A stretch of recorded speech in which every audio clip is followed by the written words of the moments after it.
여러분, 우리가 가진 것 중에서 가장 존귀하고 보배로운 것이 있다면 우리가 예수의 생명을 가진 것이고요, 구원받은 자 된 것입니다. 근데 우리는 때론 이 구원에 대해서 그렇게 귀하게 여기지 않고 때로는 그 감격에 머무르는 시간이 아주 적고 다른 것 때문에 즐거워하고 기뻐하는 경우가 많이 있습니다. 근데 여러분, 오늘 말씀은 하나님께서 우리에게 너희들이 받은 구원이 얼마나 크고 존귀한 것인지 아니 하면서 이 말씀을 통해서 우리에게 가르쳐 줍니다. 우리가 춤추며 경배하며 창피도 모르고 그 다윗이 많은 여자들 앞에서 막 춤추며 하나님의 궤 앞에서 그렇게 하나님께 영광을 돌렸듯이 저와 여러분이 하나님으로부터 받은 이 은혜의 그런 구원을 깊게 느껴서 정말로 춤추며 감사하며 하나님께 영광을 돌리는 그러한 구원의 감격 속에 우리의 인생의 후반부가 그렇게 쓰임받기를 소망합니다. 여러분, 정말 우리가 받은 구원은요, 이 싸구려 구원이 아닙니다. 우리가 받은 구원은 하나님의 놀라운 계획 속에 저 한 사람, 여러분 한 명 한 명을 구원하기 위하여 수많은 믿음의 선진들이 진리를 파수하고 생명 걸고 하나님의 말씀을 전하고, 그리고 저와 여러분에게 이 마음을 만져서 성령님께서 우리의 마음을 주장하셔서 복음을 믿게끔 하고, 그리고 이 복음 때문에 기쁜 소식을 받고 우리가 그대로 인정하면서 믿음을 가지고 나의 죄가 사함을 받고 하나님의 의로운 자가 되고 자녀가 되고 영원한 하나님의 기업을 상속할 그러한 하나님의 백성이 되었다라는 것은, 이건 여러분요, 기적 중에 기적이고요, 이처럼 존귀한 것이 없음을 오늘 말씀은 우리에게 가르쳐 줍니다. 그래서 이 말씀을 끝나고 이제는 집으로 돌아갈 때는 나를 구원해 주시는 주님이 너무 좋아서 정말로 가슴속 깊은 곳으로부터 그분을 향한 아름다운 찬양이 늘 맴돌기를, 그래서 이후로 이 하박국의 노래가 우리의 삶 가운데 깊게 임하고 또 우리가 찬양하며 구원의 감격 속에 사는 저와 여러분 되시기를 예수의 이름으로 축원합니다. 제자 된 자가 제자를 세웁니다. 그래서 예수님께서 이 세상 떠나시기 전에 마태복음 28장 19절 20절에서 우리로 하여금 제자를 삼으라 라고 말했죠. 모든 족속으로 제자를 삼으라라고 말합니다. 그건 누구에게 해당되는 말이냐면 제자 된 자에게 해당되는 말입니다. 아니, 내가 제자가 되지도 않았는데 제자 되십시오라고 말할 수가 있겠습니까? 오늘 읽은 말씀 가운데 저와 여러분이 예수의 제자로, 하나님의 자녀로 그것을 마음에 간직하고 확실히 100% 온전함으로 진실함으로 그것을 믿고 우리가 하나님의 마음을 가져, 주님의 마음을 가져 주님이 있는 곳에 우리도 함께 서고 방관자가 아니라 주님과 함께 하나님의 동역자로 그렇게 세워지며 구원의 사역 속에 저와 여러분이 함께하기를 원합니다. 여러분, 그래서 제목을요, 그리스도의 일꾼, 하나님의 비밀을 맡는 자들은, 이런 제목을 잡았습니다. 물론 여러분, 이 말씀은 어디에 있는 것 아시죠? 고린도전서 4장 1절에 나오는 말씀입니다. 바울 사도가 우리는 그리스도의 일꾼이다. 우리는 하나님의 비밀을 맡은 자들이다 라고 말합니다. 하나님의 비밀을 맡은 것이 뭐예요? 하나님의 비밀이 뭡니까? 구원의 계획을 얘기합니다. 세상 사람들은 알 수 없는 하나님의 이 비밀을 맡은 자가 저와 여러분이에요. 그래서 이 비밀을 가지는 비밀 요원들, 하나님의 비밀을 간직한 사람들, 그 사람들은 기뻐하며 찬양하며 하나님께 영광 돌리는 삶을 살아야 되지 않겠습니까? 오늘 읽은 말씀을 다시 한번 보시기 바랍니다. 13절, 누구든지 주의 이름을 부르는 자는 구원을 받으리라. 이렇게 그렇게 말씀합니다. 여러분과 저가 주의 이름을 부르는 자입니다. 이 부르다라는 것은 찾는다와 같은 뜻입니다. 주님을 찾는 자들은 구원을 받습니다. 근데 여러분, 그냥 아무 의미 없이 주님을 찾습니까? 누구를 찾아갈 때 아무 의미 없이 그냥 찾는 사람은 없을 겁니다. 그 사람을 믿기 때문에 찾는 것이죠. 그 사람이 그분이 나에게 구원을 주시기 때문에, 그분에게 가면 나의 필요가 채워지기 때문에, 내가 그토록 찾고 찾은 그분, 그래서 그분을 찾는 거예요. 내가 수고하고 무거운 이 짐이 너무 고통스럽고 힘든데 그분한테 가면은 해결될 것 같으니까 그분을 찾는 거예요. 오늘 말씀 가운데 그런데 누군가가 그분에 대해서 아무 얘기도 안 해주면 내가 어떻게 찾을 수 있습니까? 그래서 그분에 대한 메시지를 내가 들었기 때문에, 들음으로 인하여 내가 믿음이 생기고, 그 믿음 때문에 그분을 찾고 그분을 노래하고 그분을 예배하고 찬양하고 그렇게 되는 것이죠. 그래서 여러분, 오늘 첫 번째 말씀을 기억하기를 원합니다. 좋은 소식을 전하는 아름다운 발을 가진 자들이다. 하나님의 일꾼은 아름다운 발을 가진 자들이에요. 하나님의 비밀을 맡은 사람들은 굿뉴스, 이 복음, 좋은 소식을 전하는 아름다운 발을 가진 생명의 통로로 쓰임받는 이들이 바로 하나님의 그러한 비밀을 맡은 자이다라는 거예요. 오늘 여러분 말씀 가운데 그렇게 얘기합니다. 보낸 자가 없이 어떻게 전파할 수 있느냐? 그가 보냄을 받았기 때문에 그 말씀을 가지고 전파를 합니다.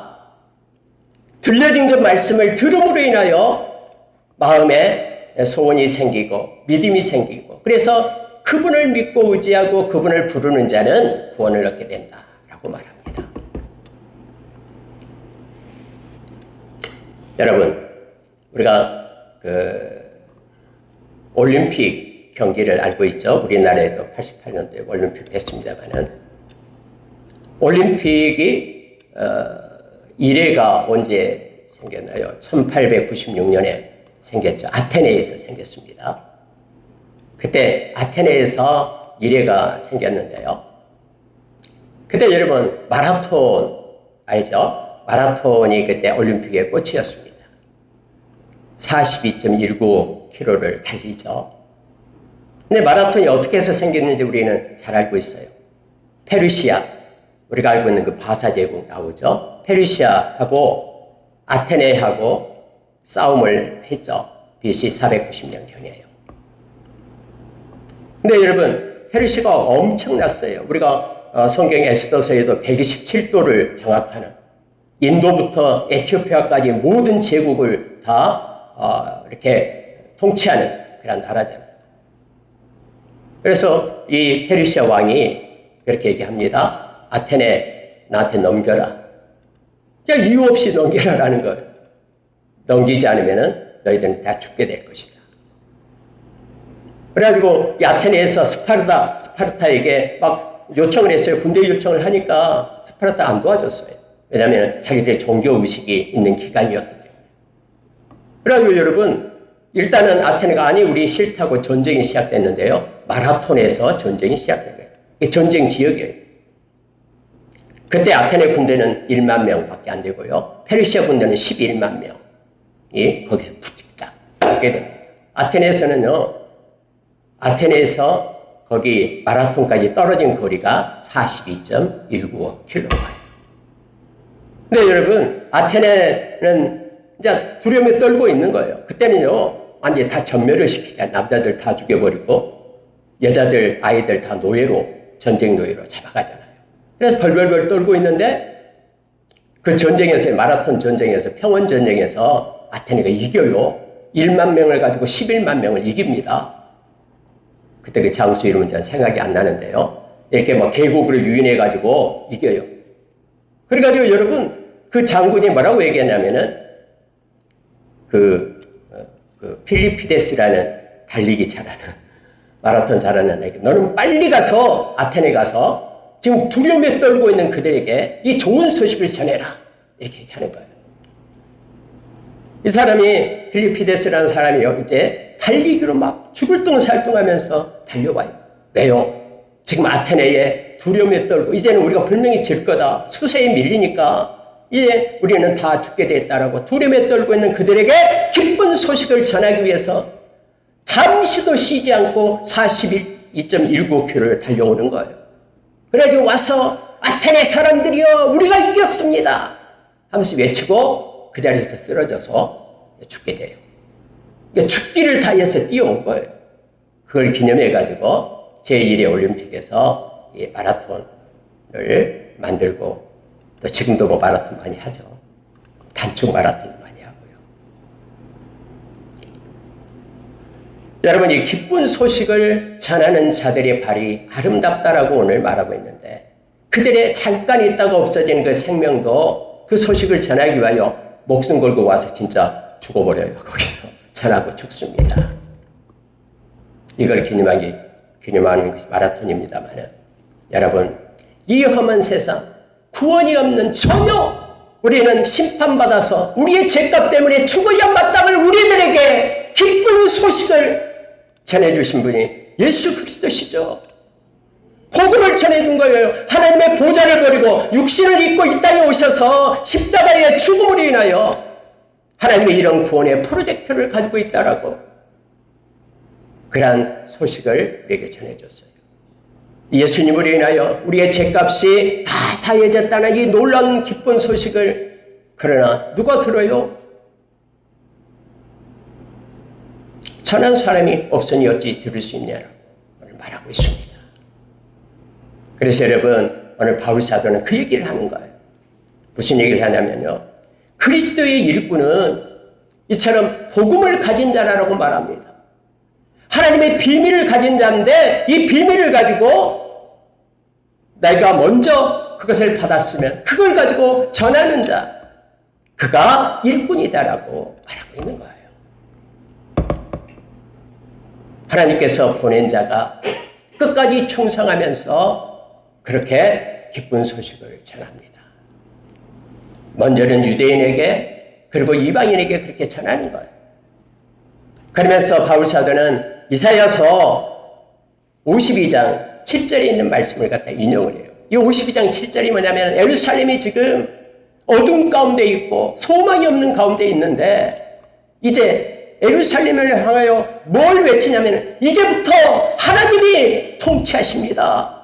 이걸 전하는 그런 목소리, 선지자의 목소리를 얘기하죠. 그래서 좋은 소식을 전하는 발을 가진 발이 아름답다라고 이 말씀을 가지고 와서 여기에서 우리에게 가르치면서 구원이라는 이 어마어마한 아름다운 이 소식을 우리에게 전해준 것 이것이 하나님의 일꾼들이고 여러분 이 좋은 소식을 전하기 위하여 지금까지 약 5천만 명 이상의 하나님의 백성들이 생명을 내놨어요. 이 복음을 전하기 위해서 순교를 당했어요. 순교 당한 숫자가 5천만 명 이상이 됩니다. 2000년부터 지금까지. 여러분과 제가 받은 이 구원은, 이 복음은요, 싸구려 구원이 아니에요. 그냥 있으면 좋고 없으면 버리는 그런 게 아니에요. 우리가 춤추며 경배할 하나님의 프로젝트 속에 있는 거예요. 저와 여러분이 복음을 받기 위하여 200년 전만 해도 이 땅에 복음이 없었어요. 이 땅 가운데 복음이 들어가기 위하여 많은 다른 나라 사람들이 이 땅을 놓고 기도했어요. 하나님의 조선 땅에 생명의 복음이 들어가게 해주세요. 그 땅에도 살아야 될 사람이 있습니다. 하나님의 자녀 될 사람이 있습니다. 그리고 기도하고 하나님은 그 기도를 사용하시고 많은 사람들이 이곳에 와서 선교사들이 와서 생명을 걸었잖아요. 저 양지에 가면은 선교자들의 명단이 있어요. 엄청나게 많은 숫자가 복음을 지키기 위하여 죽었어요. 토마스 선교사는 대동강에서 배에서 내리지도 못하고 죽음을 당했잖아요. 그리고요, 지금까지 하나님의 말씀을 붙들고 통로가 되어온 사람, 저와 여러분에게 이 말씀을 전해주기 위하여 하나님의 그 계획 속에 있는 거예요. 그래서 저와 여러분이 하나님의 말씀을 받고 복음을 받고 그걸 믿고 주님을 부름으로 인하여 우리는 구원을 얻는 자가 된 것입니다. 여러분, 저와 여러분은 좋은 소식을 전하는 자들이 하나님의 일꾼이고 하나님의 비밀을 가진 사람들이었어요. 이 좋은 소식, 구원의 기쁜 소식을 받고 저와 여러분이 구원을 받았다면 이제 저와 여러분은 또 다른 누군가에게 이 생명의 통로로 그리고 하나님의 비밀을 간직하며 기뻐하며 이것을 전하는 자로 우리가 세워져야 됨을 성경은 말해줍니다. 특별히 여러분 이사야서 52장 7절에서는요 한 단어가 더 들어있는데 여기는 빠졌어요. 좋은 소식을 가지고 산을 넘는 자의 발이 아름답다라고 말합니다. 이 산을 넘는다라는 단어가 여기는 없어요. 여자분 여름 같으면 이렇게 차로 가고 하지만은요. 그때 당시에는요. 산을 넘어야 됩니다.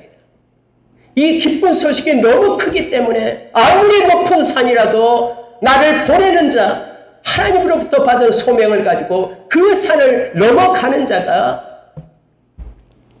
그의 발이 아름답다라고 우리에게 말해주죠. 여러분, 하나님께서 우리에게 주신 것 때로는 눈에 보일 때 어렵고 힘들 수 있어요. 그러나 여러분 성경은 저와 여러분을 혼자 그 일을 하게끔 하지 않습니다. 산을 넘을 수 있는 힘과 능력과 지혜를 하나님은 우리에게 주셔요.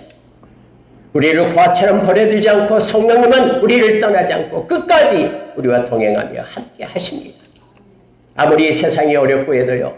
하나님께서 보내신 자, 하나님께서 받은 이 소명을 끝까지 충성스럽게 지키는 자가 아름다운 발을 가진 자이고 그가 하나님의 일꾼임을 우리가 기억하길 원합니다.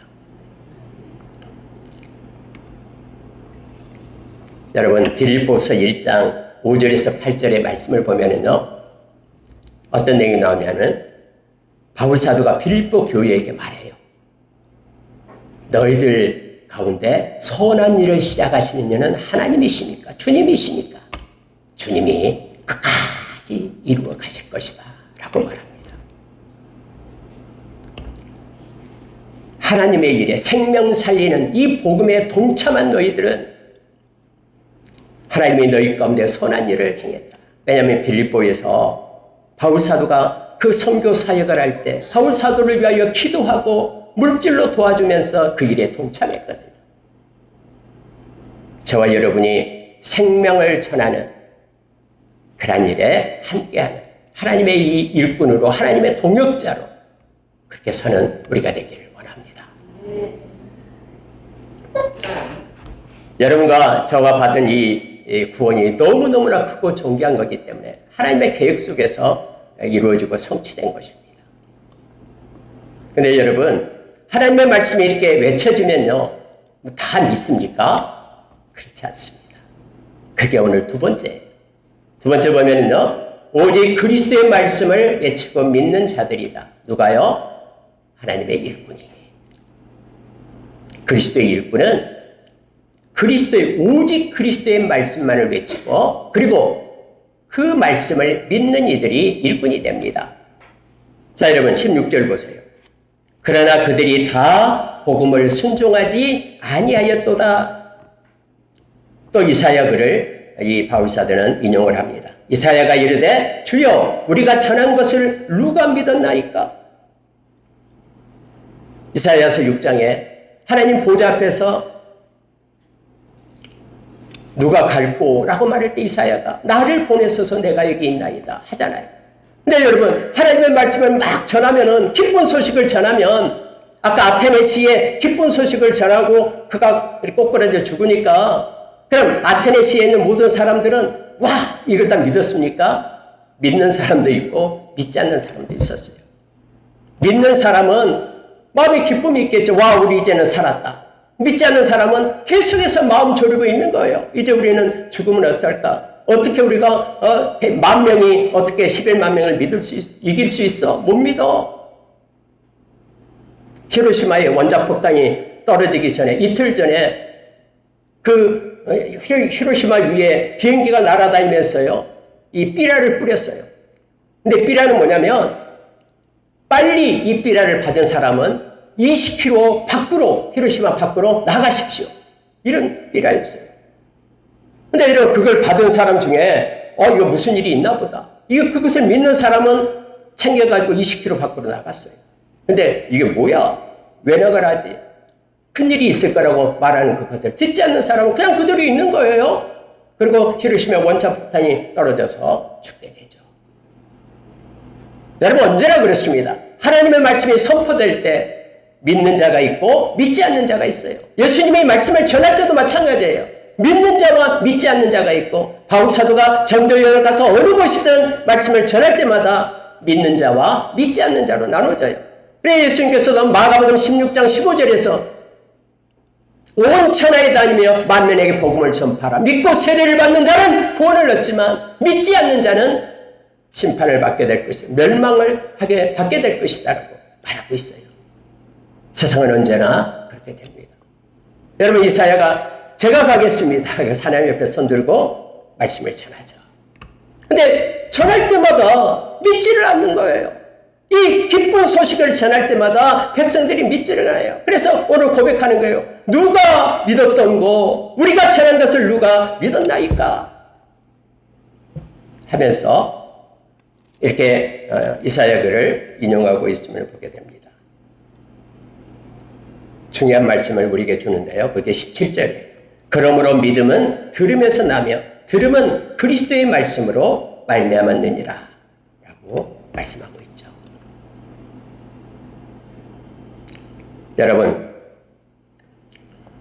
18절 이하에도요, 내가 말하노니 그들이 듣지 아니하였느냐? 그렇지 아니하니. 다 들었다라는 거예요. 복음을 다 들었어요.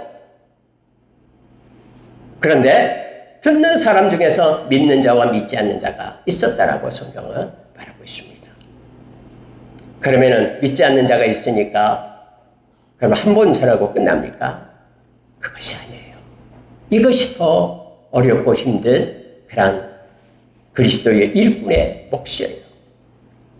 여러분, 바울 사도는 디모데 후서 4장 3절부터 5절 6절에 그렇게 말하고 있죠.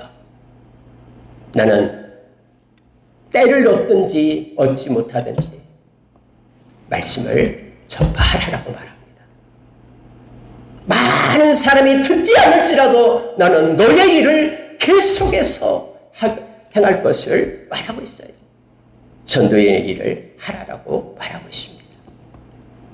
그래서 여러분, 에레미야가 40년 동안 막 하나님을 떠나는 백성들을 향하여 말씀을 전하잖아요. 근데 백성들은 에레미야를 때리고 옥에 가두고 말하지 말아라고, 너 말은 거짓말이다라고 듣지도 않잖아요. 그 얘기를 시원하게 해줄 그 사람들의 말만 듣고, 심지어 에레미야의 고향 사람들은 에레미야를 이제 죽여야 되겠다라고, 우리 고향이 창피다라고 하면서 에레미야를 갖다가 몰아세우잖아요. 근데 에레미야는 머리가 눈물주머니가 되어 울면서도 하나님의 말씀을 외치고 있잖아요. 여러분, 그리스도의 일꾼, 하나님의 비밀을 맡은 자들은 오늘 말씀처럼 오직 그리스도의 말씀을 전하고 또 그 말씀을 듣고 믿는 자, 그 수가 소수라도 한 명이라도 말씀을 듣고 믿는 자가 그리스도의 일꾼이 됨을 알게 합니다. 예수님께서 요한복음 6장 29절 그 말씀을 보면 나오죠. 예수님이 이제 말씀을 전하니까 사람들이 와 따라다녀요. 근데 그 유대인들이 뭐라고 얘기하면, 주여, 하나님의 일이 무엇입니까? 가르쳐 주십시오. 하나님의 일 좀 하고 싶습니다. 가르쳐 주십시오. 이렇게 얘기해요. 예수님이 하나님의 일은 이거다라고 말씀하신 게 있죠. 뭡니까? 하나님께서 보내신 자를 믿는 것이 하나님의 일이다 라고 말합니다.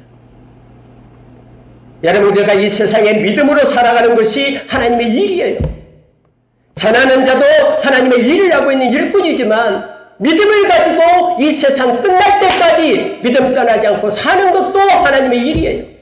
그래서 여러분 베드로전서 1장 7절에서는 우리가 이 세상 마치고 우리 주님 만나잖아요. 다 만날 겁니다. 그때 우리가 믿음으로 사는 것에 대해서 우리 주님은 우리에게 영광과 존귀와 칭찬을 준다라고 말합니다. 여러분 믿음으로 사는 거예요. 환경과 여건에 따라서 사람의 소리를 따라 세상의 풍조를 따라서 그러한 세상의 영을 따라서 사는 것이 아니라 하나님의 말씀을 붙들고 살아가는 그 믿음, 하나님을 기쁘시게 하는 그 믿음이 곧 하나님의 일이 됨을 알게 합니다. 하나님 우리에게 주어진 인생의 기간 동안 우리는 하나님의 말씀을 붙들고 진리를 파수하고 살다가 우리의 후손에게 물려주고 하나님 부를 때 하나님께로 가는 것이 하나님의 일꾼임을 알게 합니다. 오늘 말씀 가운데 그렇게 성경은 말합니다. 말씀은 전했지만은 그러나 누가 믿었습니까? 라고 이사야가 외치는 것을 바울은 이걸 가지고 와서 많은 사람들에게 말씀이 들려졌는데 그러나 그 중에 믿는 자는 극히 적은 숫자였음을 가르쳐주면서 말씀을 전하는 자나 변함없이 또한 말씀을 그걸 받고 믿는 자 그들이 하나님의 일꾼임을 성경은 말하고 있습니다. 오히려 여러분 아무도 없는 그러한 외지 어디 아프리카나 어디 소수 민족에 가서 하나님의 복음을 전하는 것도 하나님의 일꾼이고 그러나 이 험악한 세상 가운데서 하나님의 말씀을 가지고 살아내는 것도 하나님의 일꾼이고 우리가 주님 앞에 섰을 때에 믿음으로 행하는 그것 때문에 하나님의 칭찬을 받게 될 것입니다. 이사야서 53장은 예수님에 대한 말씀입니다. 예수님 오시기 전에 700년 전에 이사야가 예수님에 대해서 말씀하신 것이 이사야 53장이죠. 그때 오실 예수님에 대해서 적고 있는데요. 1절에서 그렇게 말하죠. 우리가 전한 것을 누가 믿었느냐 이 말씀을 해요. 예수님이 이 땅에 오셔서 하나님의 말씀을 전할 때 진심으로 그 말씀을 받은 자들의 수가 아주 적다라는 거예요. 저와 여러분은 그래서 존귀한 자예요. 주님의 말씀을 믿고 우리가 주님의 이름을 부르는 자가 되었기 때문에 너무너무나 존귀하고 보배로운 존재입니다. 구원받은 저와 여러분이 정말로 주님을 높이며 경배하는 우리가 되기를 원합니다. 여러분 마지막으로요. 세 번째 보면은 주께 돌아와 주의 마음을 품는 자들이다 이렇게 묵상을 했습니다. 여러분 주의 마음을 갖는 것이 너무너무나 중요합니다. 그래서 바울 사도는 우리가 고린도전서 3장 16절에서 누가 주의 마음을 알아 가르치겠느냐. 그러나 우리는 주의 마음을 가진 자이다 라고 말합니다. 로마서 2장 28절 29절에도 어떤 말이 나오냐면 크리스천이라고 하나님을 믿는 사람이라고 두 가지가 있다라고 말합니다. 표면적인 크리스천이 있다라는 거예요. 겉으로만 믿는 척하는 사람이 있고 내면적인 크리스천이 있다라고 말합니다. 그 사람은 마음으로 믿어 의에 이르는 사람임을 성경 가르쳐주죠. 오늘 여러분 마지막 절 21절 보십시오. 이건 이사야서 65장 1절 2절에서 나온 말이에요. 주님께서 손을 벌리고 종일토록 기다리고 있는 거예요. 근데 내게로 오라라고 외치고 있는데 이 사람들은 하나님을 향하여 등을 돌리고 떠나요.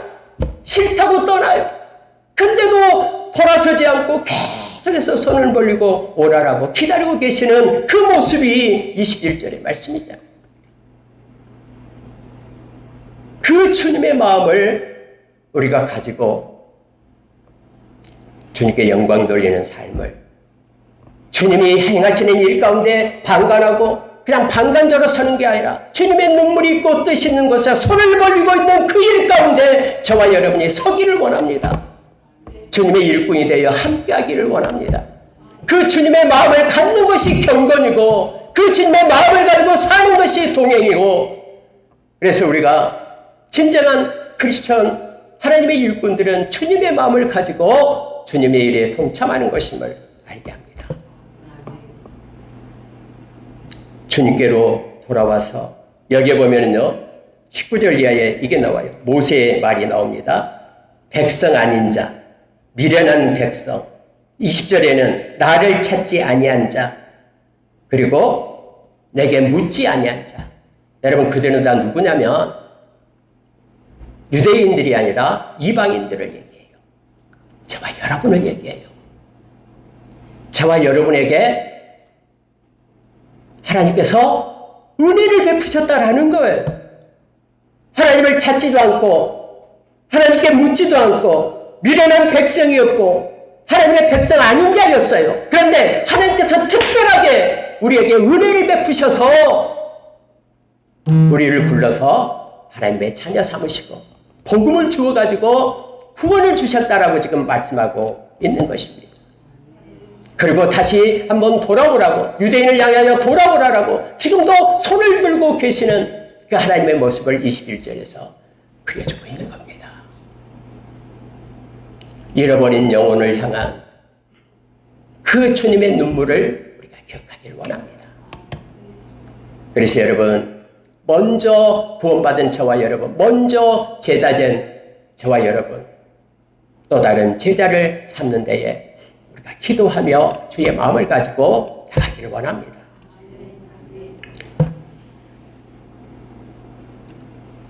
여러분, 말씀 중에요. 이거 주보에 잘못 나왔네요. 고린도전서 4장 1절에서 5절. 디모데후서 앞에 거. 디모데후서 2장 1절에서 6절 말씀을 잠깐 나누고요. 마치도록 하겠습니다. 디모데후서 2장은 일꾼에 대한 내용이 나와요. 충성된 일꾼을 삼으라라고 말합니다. 거기서 세 가지 비유가 나와요. 하나는 병사, 하나는 달리기 하는 자, 하나는 농부. 그런데 충성된 사람을 일꾼으로 말하는데 병사는 끝까지 자기 것 버리고 자기를 소집한 자를 기쁘게 하는 것이 병사의 몫이죠. 병사가 내 뜻대로 위에 그 장군이 시켰는데 너 이 길로 가 했는데 이 길로 가서 싸우면 안 되잖아요. 그렇죠? 그걸 끝까지 충성하는 자예요. 경기하는 자는 아무리 빨리 간다고 지름길로 간다고 이 트랙을 벗어나면 안 되잖아요. 정해진 규칙을 따라서 돌아야 되죠. 법대로 해야 되는 거예요. 법대로 안 하면은 실격이에요. 실격. 아무리 빨리 가도. 수고하는 농부는 봄에 씨앗을 뿌려야 되죠. 그리고 가을에 거둬야 되잖아요. 그럼 봄에 뿌렸으면 가을까지 기다리고 인내해야 되죠. 그 수확을 농부가 가장 먼저 먹는다라고 말하잖아요. 여러분 이것은 다 일꾼에 대한 얘기예요. 그래서 여러분 주의 마음을 가지고 끝까지 충성된 자로 주의 말씀을 가지고 말씀을 지키는 자로 그리고 하나님의 때까지 기다리는 자로 이게 일꾼의 모습임을 우리에게 가르쳐줍니다. 저와 여러분이 이미 믿음을 갖고 구원을 받은 자입니다. 구원을 받은 자는 우리가 선한 일을 행하여 구원받는 거 아니죠. 근데 구원을 받은 자는 빌립보서 2장 8절에서 10절 말씀을 보면 이미 구원을 받았기 때문에 구원의 감격 속에 있는 거예요. 나를 구원해 주신 것이 너무너무 크고 존귀하기 때문에 나를 이렇게 구원해 주신 하나님을 위하여 내가 무엇을 하고 하나님께 예배하고 하나님이 기뻐하는 일, 선한 일을 그렇게 행한다라고 성경 말하고 있습니다. 말씀을 마치겠습니다. 저와 여러분은 그리스도의 일꾼으로서 하나님의 비밀을 맡은 자들입니다. 그래서 여러분 우리가 받은 구원에 대해서 감사하면서 이 세상 끝날 때까지 어떤 어려움이 있더라도 그 구원의 감격 속에 살아가는 우리가 되기를 원합니다. 절대로 우리는 망하지 않습니다. 어떤 순간에도 성령님 우리와 함께 하시기 때문에 구원의 날까지 우리를 인도하시고 이끌어 주십니다. 우리에게는 기도할 수 있는 특권을 주셨어요. 권리예요. 기도는. 여러분 하나님 앞에 구하십시오. 하나님이 여러분에게 다 필요를 채우시고 함께 하실 것입니다. 그래서 주님 만날 때까지 하나님의 일꾼으로 비밀을 맡은 자로 우리가 그렇게 복음을 가지고 살아가는 구원의 감격 속에 있는 저와 여러분 되시기를 예수의 이름으로 축원합니다. 함께 기도하겠습니다. 하나님 아버지 고맙습니다. 우리가 무엇이간데 하나님 우리가 무엇이간데 우리를 그렇게 구원하기 위하여 그렇게 엄청난 하나님의 일들이 섭리가 우리 가운데 있었습니까? 우리를 구원해 주신 주님께 감사드립니다. 이제부터는 성령님의 인도하심을 받으며 믿음으로 살아 하나님께 영광 돌리고 주님께서 주신 복음을 지키고 있다가 우리 후대에 물려주고 하나님이 부르실 때 하나님 앞에 가서 영혼의 구원을 받는 우리로 세워지게 하여 주십시오. 이 땅에서 지치지 말게 하여 주시고 포기하지 말게 하여 주시고 낙심하지 말게 하여 주시고 하나님의 때까지 기다리며 달려가는 우리 되도록 성령의 매일매일 새임을 우리에게 공급해 주시옵소서. 사람 보지 말고 세상 보지 말고 하나님만을 바라보며 남은 생을 살아가겠습니다. 우리에게 동력을 새롭게 해 주시옵소서. 감사드리며 예수님 이름으로 기도합니다. 아멘.